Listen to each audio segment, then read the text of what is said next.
Thank you very much, everyone.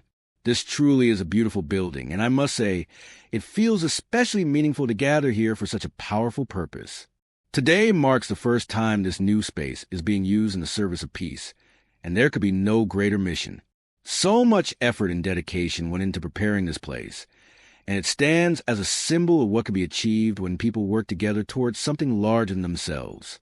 We appreciate everyone who helped make this moment possible, because today is not just about a building, it is about history. We are here for many reasons, but above all, we are here bringing an end to a war that has lasted for decades, a conflict that has claimed millions of lives, shattered families, and left deep scars across entire generations. Two leaders, standing before us today, spent long hours in thoughtful discussion, first behind the scenes and then together in the Oval Office. What emerged from those conversations is not just an agreement on paper, but shared commitment to peace, understanding, and a different future. It is truly a remarkable day, a great day for Africa, a great day for the world, and especially a great day for the people of the Democratic Republic of the Congo and Rwanda. These two nations have endured extraordinary hardship, yet they now stand together, ready to turn a painful chapter into a hopeful new beginning. Their people have so much to be proud of, and their leaders have shown courage that history will remember. We gather not only to witness peace, but to celebrate the strength that made it possible. This moment carries special meaning because it takes place for the first time in this brand new, extraordinary building. Its beauty reflects the importance of what is happening here today. We may not speak about the cost of its construction, but we all understand the value of what it now represents. More than steel and stone, it stands as a place where decisions of global importance will be shaped. Today, it becomes a home for peace, unity, and a promise of a better tomorrow. I want to thank every individual who has joined us for this momentous occasion. The setting itself is breathtaking, but what makes it truly special is the purpose that fills this room. In this sacred season, when we prepare to honor the birth of the Prince of Peace, it is deeply meaningful that we gather here to take action in the spirit of peace. This is not symbolic alone. This is real, lasting change being set into motion today. We have come together to sign a historic agreement that will put an end to one of the longest-running conflicts in modern history, a conflict that has taken the lives of more than 10 million people and displaced countless families from their homes. Today, we commit to breaking the cycle of violence and to building a new era of cooperation and harmony between two neighboring nations that have known far too much suffering for far too long. I want to express my deepest gratitude to the two courageous leaders who made this possible, the President of the Democratic Republic of the Congo and the President of Rwanda. These are men of vision, strength, and remarkable resolve. Their personal stories, the pain they have witnessed, and the responsibility they carry are profound.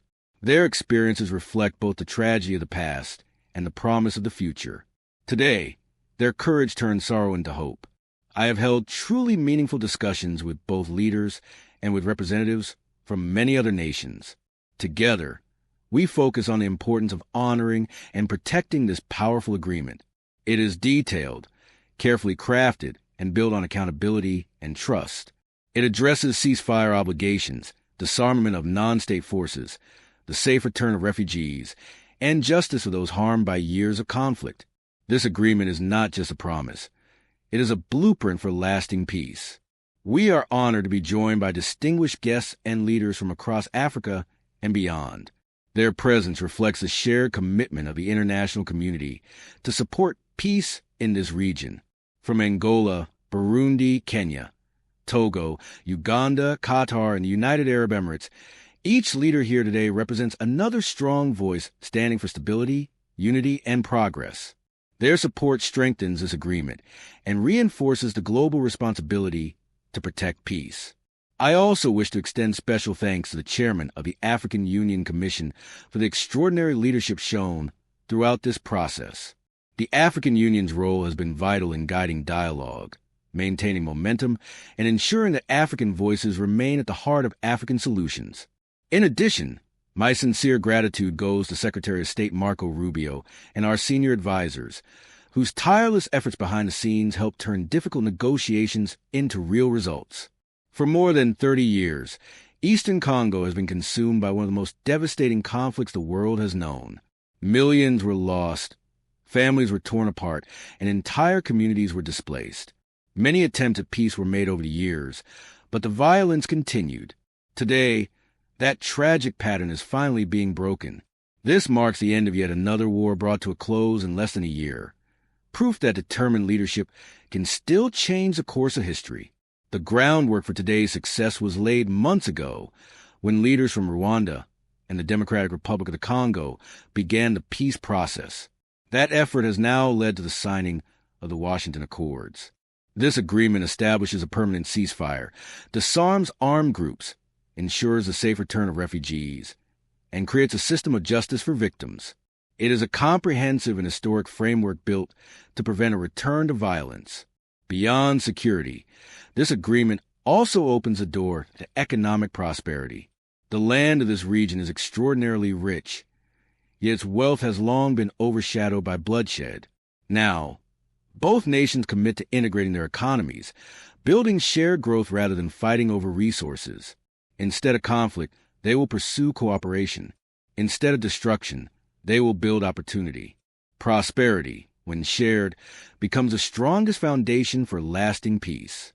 These two leaders once stood on opposite sides of a painful struggle. Today, they stand together as partners in peace. Their transformation speaks louder than any speech. They have chosen unity over division and hope over hatred. This change will inspire their people and show the world that reconciliation is not only possible, it is powerful. The future they are shaping will be defined not by what they once endured, but by what they now create together. The United States is also committing to this new era through bilateral agreements with both nations. These agreements will expand cooperation in critical minerals and economic development, ensuring that progress benefits all sides. American companies will invest, jobs will be created, and industries will grow. These partnerships strengthen not only the economies involved, but also the global supply chains that keep the world moving forward together. Through similar agreements with other nations around the world, new economic security partnerships are being formed. These partnerships protect national interests, strengthen allies, and ensure stability in critical industries. Economic strength and national security go hand in hand, and these agreements reflect a strategic approach to both. Prosperity, when guided wisely, is one of the most powerful tools for preserving peace. Today, the world sees an extraordinary transformation taking place. Once defined by violence, this region now stands as a symbol of reconciliation and unity. At a time when many believe hope was lost, new life has emerged. The global response has been overwhelming, with leaders and nations watching closely as peace takes root. This moment proves that even the longest and most painful conflicts can find resolution through courage and cooperation. I want to thank every single person whose vision, persistence, and bravery made this day possible. From diplomats to advisors, from negotiators to leaders, each played a crucial role. Healing old wounds is not easy. Overcoming decades of pain requires strength few possess. But today, that strength stands visible before the world. Two nations move forward as partners, and millions finally glimpse a future defined by dignity instead of fear. Now, it is my honor to invite the President of Rwanda to share a few words. Following that, the President of the Democratic Republic of the Congo will also speak. These are two leaders who have already earned the respect of their people and the admiration of the world. What they have accomplished today will echo for generations. Their commitment to peace will shape the destiny of their nations and stand as a global example of what true leadership looks like.